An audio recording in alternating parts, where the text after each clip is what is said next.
ain't see it. What is the word, nigga? We ain't like everything that you do, it got me thinking. I went in the game, they think that I'm cheating. What's good, YouTube? It's your boy Ike. We gonna react to this 10 rappers that predicted their own passings. Let's go.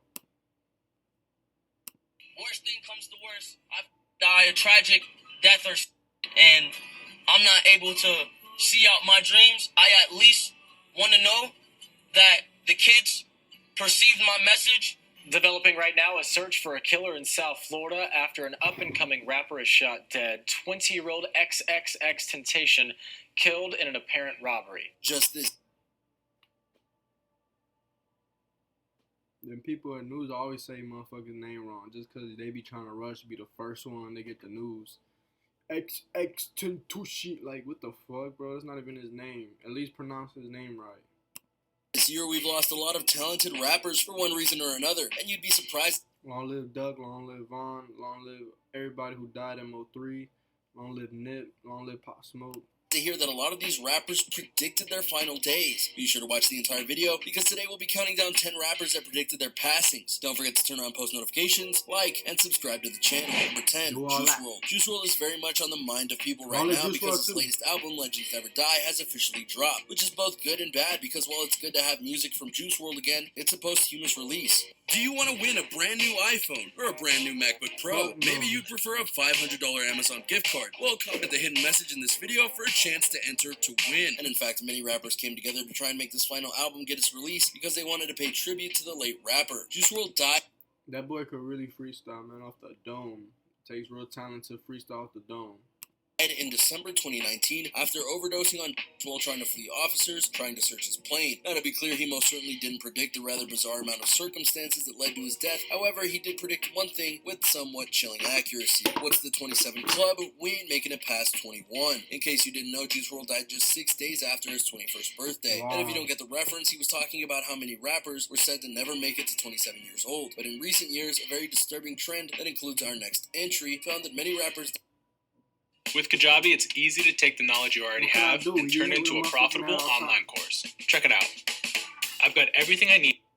Die before they're even 21, or they'll die when they are 21. And now Juice WRLD can be added to the list. While some may not see this as a true prediction, you can't deny that it's very accurate. His words also led to someone believing that he faked his own death because he noted one time, "My goal is to get overly famous, shine for a couple of years, and then fake my death." To be clear, we don't believe that Juice WRLD faked his own death, but a lot of people honestly do because of how he went out and the somewhat mysterious circumstances that surrounded his passing. Either way, though, he noted that he wasn't making it past 21, and he was sadly very right on that account. 9.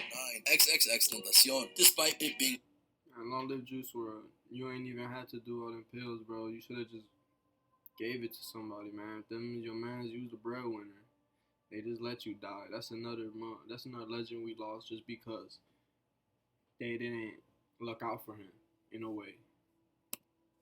Almost 2 years since his passing, X is still being honored by his fans as well as fellow rappers through posthumous collaborations like with Lil Pump and Lil Wayne. I'm gonna tell y'all something. I'm from Chicago. XX was not my cup of tea, but I could see that he had a big effect on a lot of people. You know, Juice WRLD wasn't my cup of tea in music either. You know, I listen more to drill music, I listen more to Chicago, New York, Atlanta, Texas music, you know. I don't really listen to the I listen to street music. I don't really listen to like this type of music, but I respect the grind. It went the other way. It take mad talent to go this way. But in his song Sad, he may have hinted that his death was coming soon, but not in the way he intended. Who am I, someone that's afraid to let go? You decide if you're ever gonna let me know. Suicide if you ever try to let go. I'm sad, I know. I'm sad, I know. In the song, he's singing about the loss of a loved one, but here it can be taken that if he ever lost his girl, his life would be the next to go. Sure enough, he did lose his longtime girlfriend, and then his life was taken. Not by his own hand, mind you, but someone did take it, and many in the world were sad. Plus, in the music video for Sad, there was a part where he saw himself in a casket, which is a reference to how many movies and TV shows show the spirits of people looking at themselves when they're gone at their funerals. As teased earlier, X is part of the 21 Club, and just as ironic, Juice WRLD was one of the rappers who was hit the hardest by the passing for various reasons, not the least of which was that the two were friends and had sung songs together, and even Juice WRLD admitted a while after the death that it hadn't hit him yet that X was gone. It also should be noted that X also had rumors that he was actually alive because of various inconsistencies in the case surrounding his passing, but again it's very clear that he is gone, with the rap world at large wishing wishes that he had stayed around because they felt he still had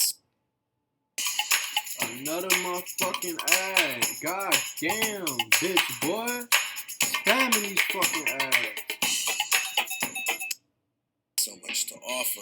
Worst thing comes to worst, I die a tragic death or something. And I at least want to know that the kids perceived my message. Number 8. Notorious B.I.G. In the 90s, there were two rappers on opposite sides of the United States that were dominating the rap industry. One was Tupac Shakur, and the other was Biggie Smalls, aka Notorious B.I.G. The irony of this particular prediction was that it wasn't the first time that Biggie Smalls rapped about dying. He honestly did it a lot in some very interesting ways. But when he wrote the track, when I die, fuck it, I wanna go to hell. Cause I'm a piece of shit and it ain't fucking hard to tell.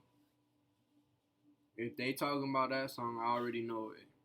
Suicidal Thoughts, it was clear that something was different, as he had the line, "I'm glad I'm dead, I swear to God I feel like death is calling me." He was right. For a little while after that, Biggie Smalls went to the Soul Train Awards, and when he left the event, he was caught in a drive-by that took his life from him. This left many wondering if he well and truly knew that he was going to pass on this way, and that's why he wrote it in the song. But just as tragic as the loss of Biggie Smalls is the fact that the person or people who took shots at him were never caught. The investigation happened, but no true suspects were arrested or truly charged with the crime of taking Biggie's life. To this day, it's an unsolved mystery, and many movies and TV series have tried to block out how it happened, who might have done it, and more. But as of right now, the mystery is unsolved, and justice for Biggie, his family, and his followers hasn't been given, which makes it all the more ironic that he basically predicted his death, and saying, "I feel like death is calling me," is a rather chilling thing to say in a song, no matter the context. Then to have the premonition of sorts coming forth and being real, that's sad. And not unlike the previous entry, Biggie Smalls had a lot to give to the world of rap. You almost have to wonder what would have happened if he was still alive and able to influence more people. What could have been different? How long would he have gone in the industry? Would he have been an even bigger star? Mysteries abound. And if you don't know, now you know. 7. Mac Miller. Mac Miller is a very curious case in the rap world. He had many hit songs, had a very public relationship with Ariana Grande, and yet in 2018 his life was lost due to overdose. And when put next to his song and music video Self-Care, you have to wonder if he knew all along that this was the way he was going to go out. The music video for Self-Care mostly focused on Miller being trapped. I mean, like, at the same time, a lot of people talk about death. You know, if you have a long career, music career, you're going to eventually make a song with death. In a coffin underground, and only at the end did he escape to live his life again. But perhaps that was an illusion. Maybe he did that to not worry fans about what he could do not so long after. And in the song Self-Care, he's saying, "Can't trust no one, can't even trust yourself." Yeah, in part he was referencing Grande, who dumped him and then bashed on him on social media. But he also knew that he couldn't trust himself, and he was right, for it was by his own hand, and he did take the substances, that he passed. The irony of this particular death is manyfold, not the least of which is because when he did pass, Ariana Grande mourned very openly for him, and many interpreted that she felt if she was still with him, he would still be around. She even sang him a eulogy of sorts in her song Thank You Next, where she called him "my ain't." These hoes ain't loyal. These hoes don't care for you till you dead. That's a fact. Angel, and lamented that he wasn't around anymore. There's no doubt that Mac Miller had some mental problems, but the question really was, could he have been given the help he needed? It's hard to say. Mental illnesses are something that can be helped with, but the person needs to want to get better, and Mac Miller clearly didn't feel that, as he was willing to overdose in order to feel better, or maybe more accurate, block out the pain. While he is gone now, maybe he can serve as a life lesson on what not to do when you're hurting. 6. Tupac Shakur. Tupac is one of the most revered and respected legends in all of rap, and his death, very soon after the death of Biggie Smalls no less, rocked the rap community very hard. In fact, many wondered how rap would carry on without the two of them. They were icons, they were legends, and they were inspirations for the next several generations of rap. But what might be the most creepy things about this? Need a freelancer? Go to Fiverr.com and find one in seconds. Or don't go to Fiverr and waste your time searching for freelancers instead of finally taking that trip abroad. Constantinople should be near Prussia. Find your freelancer quickly and easily. Bitch ass off my Was that a mere screen. 2 months before it happened? Tupac sang this Bro, on we the never track, reacted to this nigga Unchanged. again. I've been He shot put and fucking murdered. 20 Can you tell fucking how it happened ads. word We for not word? doing it Best no more. believe gonna get what they deserve. This is indeed what happened to Tupac. As he was leaving an event and was getting into his car, his security car with his girlfriend drove away, and then a drive-by occurred, fulfilling the prophecy of what he sang, or did it. Obviously, if we're going to talk about Tupac and his demise, we have to talk about the fact that most people don't think that Tupac is actually gone, mainly because there's a whole string of odd coincidences and events that happened after he was declared gone at the hospital. That's right, he didn't pass in the car. It made it to the hospital, and he passed a few days later, or so they claim. Many note that his funeral was incredible. I mean, when you get shot and you're wounded, most of the time, not all the time, you fucking make it to the hospital and you die because of later on surgery and shit. You lost too much blood or whatever. You know, only if you get fucking shot like, only if you get shot like in the head and heart, whatever, in certain places that you could die on the spot. But usually people go to the hospital after they get shot, wounded, whatever. Small due to a sudden passing, and that it was a closed casket funeral. This and other events have fueled speculation that he is in fact alive and that he's living somewhere else ready to make his comeback if and when he's ready. This is honestly one of the more prevailing conspiracy theories in the United States today. But if his passing is true, it's eerie that he predicted it in that song with such clarity. But the irony though is that whoever committed the act didn't get what they deserved. For though there have been suspects, none of them have been officially arrested and sentenced for the crime of taking Tupac's life. And if you're hearing similar things, yeah, that's exactly what happened to Biggie Smalls too. Why weren't these deaths solved? How could they not be? Many have dared to ask these questions, but no answers have been given. 5. Big L. One of the biggest crimes that can happen in the world is having a life taken before. I heard about Big L. I heard that he dropped, I think, one mixtape, or maybe an album. I'm pretty sure it was a mixtape, and then they clapped him, man. Long live Big L, though, man. Or that person's true potential can be given to the world. Lamont Coleman was a rapper known as Big L, and it was clear from a young age that he was going to be a star in the rap world. He started making tracks and beats when he was but a teenager. A broken website isn't always that obvious. Use the SEMrush site audit tool to scan your website.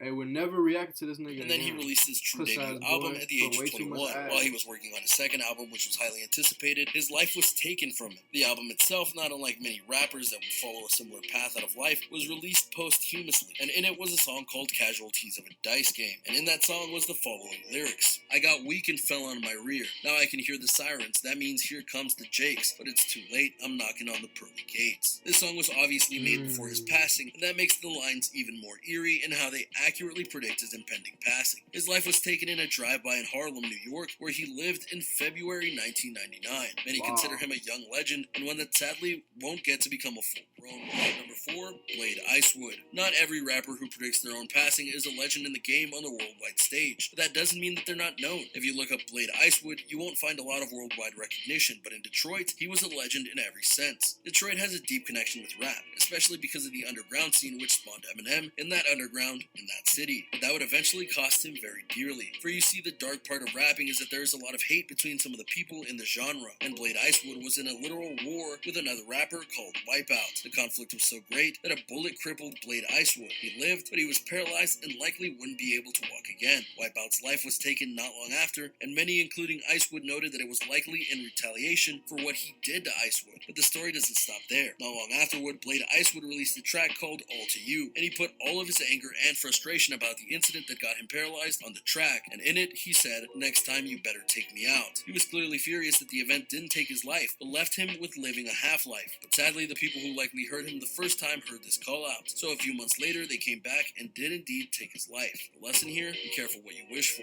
Number 3, Proof. How's this for a very odd set of circumstances? There was a Detroit rapper named Proof, and his life was taken from him in 2006, but it wasn't. They got 2 motherfuckers from Detroit. Man, you know, it's crazy. I'm from Chicago. I never even heard of these dudes. He just put me on, though. Long live both of them.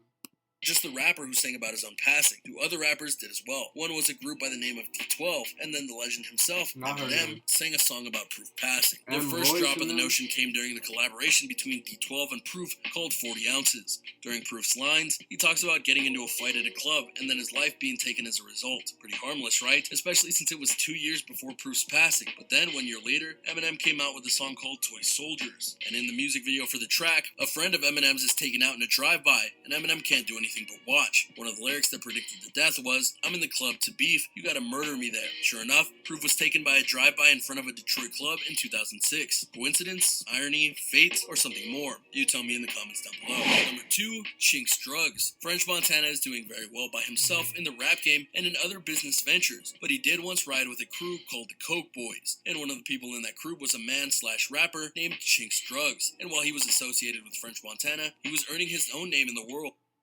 I have a challenge for all of you. Go to every computer in your house, your mom's, your dad's, your sister, your brother's computer, and install Honey. Wait, Mom, before you check out. You never reacting to this dude again, bro. Oh my god, this shit wants to tweak. We never reacting to this nigga again. You puss ass boy, you fucking put way too many fucking ads. You bitch ass boy. Y'all be letting these outsiders get mad views on. I'm not even gonna say too much. Look, he did it again, bro. This bitch ass boy. This nigga a hoe. Because of his songs and their content. A lot of his tracks were about hardships that he had suffered, such as growing up. Don't take it too serious. I'm just playing. But this motherfucker put 40 fucking ads. I don't fuck with that. Up in a very rough Queens, New York. But one of the biggest things he did was make a song called Maybe, where he vented about how the rough lifestyle his friend had lived, which was very similar to his own, had taken his life. He poured all his emotions into the song and sang, certain things in life just go unexplained. Death's the sure thing. Kids left to hold your name. This for my homies on the other side. We see you short, but try hard not to my stride. Shy steep my high, put the keys in the ignition and jump in the ride. Just trying to find a peace of mind, trying to take a peace of mind. All of this clearly screamed that he felt he would be going to the next life himself soon. And in 2015, that promise came true. Number 1, Dalla. Another rapper that was gone too soon, Dalla had his life taken before he could ever release his first true album. But even though he never released it when alive, the tracks were eventually released, including the that look like Ty Dolla Sign. A little Ty Dolla Sign. That look just like him. That's why I was confused. I'm like, what the fuck? But I guess it's not him. The track Georgia Nights, about his life in Atlanta and the life that he had there. In the track, he sang about how his fate was likely already sealed. Waking up in cold sweats, having dreams of going out with a bang. My papa died by the gun, I'll die by the gun. And if I ever have a son, he'll probably die by the same. They say the good die young, so I must be on my way. Sadly, he was right. His life was taken in Los Angeles in 2009. And there you have it, a look at 10 very different yet very identical rappers who found themselves predicting their own deaths. And you believe that this happened to so many. Which of these deaths was the most... Alright, decent little video. You put a million fucking ads, but it's okay, man. Long live everybody in this fucking video, man. 2020 been crazy. We lost mad rappers too. It's kind of dangerous to be a rapper nowadays. But shit, it is what it is, man. It's your boy Ike. You want me to react to some shit down below? Let me know. I got you.